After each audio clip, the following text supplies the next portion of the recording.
Everybody, if anyone is watching, if you could let us know if you can hear this mic. I'm chuffed with my new Bluetooth mic, and I would like to know if you can hear us. Otherwise, we're doing all of this and no one might be able to hear us. We are in Poppy's room today, which has had a lovely tidy up, hasn't it? Hasn't Mummy done well tidying up your room? I've just finished our fitness conditioning session on a Wednesday, and you've been having a nice jump around after your Zoom lesson as well. So let's continue the empty hand, the karate word book, or as we found out last week, karate also means, what did it mean originally?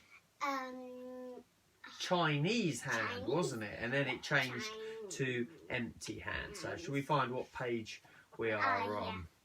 Okay, so take the bookmark. Yeah, you're going to be in charge of that? Yeah. Okay, so the next characters, the ideogram here. Okay, Ian, can you hear us? Because I don't know if our mic is working. Give us a thumbs up or something if you can. You can hear us. Okay. Right. The ideogram, the characters that I just showed you is the first one is Sen, which is a combined meaning character. The bottom part represents a human head. Seen from above, interesting, and the top part is a footprint in front of the head. And this bit here. Then what's that? We've not got there yet. Together they express the meaning ahead, before, or preceding. So, something that is ahead, forward of it. And then Sei is a pictograph. It depicts a plant sprouting from the earth, giving it the meaning birth or life. So interesting. So those two, I'll show you those characters again. So those two characters there, together, they combine. Now, we'll leave that open because it gave us a bit of light, didn't it? So open that. It's like, yeah, see, people can see this a bit better then, I think. So together, they mean, come in for a card. Oh, they mean Sensei, and that's what we're talking about today. Okay, what is Sensei? In your study of karate, no one will be more important to you than your teacher, your Sensei. The word is made up of two ideograms, Sen, which means ahead or proceed, and Sei, which means life. Put together, they create a new word that means one who is ahead of you in life. Your Sensei, your teacher, is your elder and is deserving of respect. Now, some senseis, some coaches, leaders, I would actually say in majority of cases, are older. Take, for instance, Ian at the club. He's had so many birthdays. You know, he's so much older than everyone else. And you have to respect that. You have to look up to that in a way that they've been around longer than you. They've experienced, I think Ian dates back to even like the Spanish flu. That was like 18 something or other. 1918 or something like that, the Spanish flu. Yeah, so you have to respect the fact that, where are you going? That some people have been around a long time, they've experienced a lot more. So you want to look up to that, take from them their knowledge. But also, some instructors, some senseis may actually be younger than you.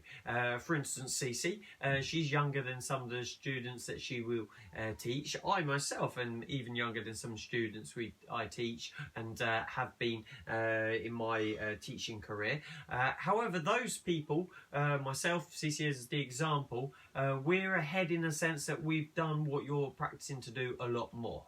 Okay, Cece has done a lot more competition, I've done a lot more experience training. So then in itself, it's not an age thing, it's a respect that they are that much further ahead in life in that particular field.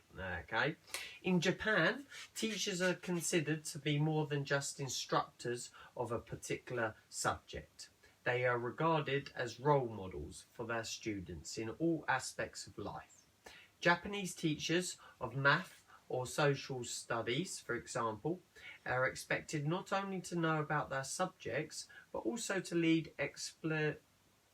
exemplary personal lives, so that their students may look up upon them. up to them. This is definitely true for a sensei of a martial art, such as karate. So, there you go. A couple of words I struggled with there. You should respect your sensei and behave accordingly. Listening carefully. I can't see through your head, darling. Let's not be distracted, but let's leave all these bits for a moment, shall we? You should respect your sensei and behave accordingly. Listening carefully to his or her instructions and teachings. Your sensei is someone who has learned much from many years of intense training. He also has your best interest at heart as you pursue your own studies of karate. So at our classes, you'll have different people leading the class at different times. Occasionally we allow people to lead the class who just to like jump and call some star jumps or such like. But always anyone that's leading the class fully as experienced. They've they've done months, years of training to be leading the things. So if they're out in the front wearing a brown belt, they didn't get that overnight. It took a long time, especially the seniors, the black belts, to get there. Once there was a famous karate sensei in Japan whose training produced national champions. His classes were very demanding until one day a thin, sickly boy came and asked to be taught karate. After the boy was accepted into class, the other students saw their sensei was paying more attention to the boy than anyone else. The boy was not very strong, nor was he coordinated, so the sensei would often leave one of his other students in charge of the class to take the boy aside for individual instruction. This was quite frustrating for the other students, especially those who were expected to enter the national competitions and win. Who cared about just one boy who wasn't very talented anyway, when the national championships were at stake? So the top students of the school went to their sensei to demand that he devoted more attention to them. To their surprise, their sensei said, "You are all very talented karate students. You will no doubt succeed no matter who your instructor is. Therefore you may leave and study at another school. The boy of whom you speak, on the other hand, is not naturally skilled as you are. He truly needs my abilities as a teacher to guide him properly in training." When the students recognised their sensei's wisdom and generosity, they bowed their head and begged his pardon. Afterwards, they helped in training the boy until he eventually grew to become a national champion himself.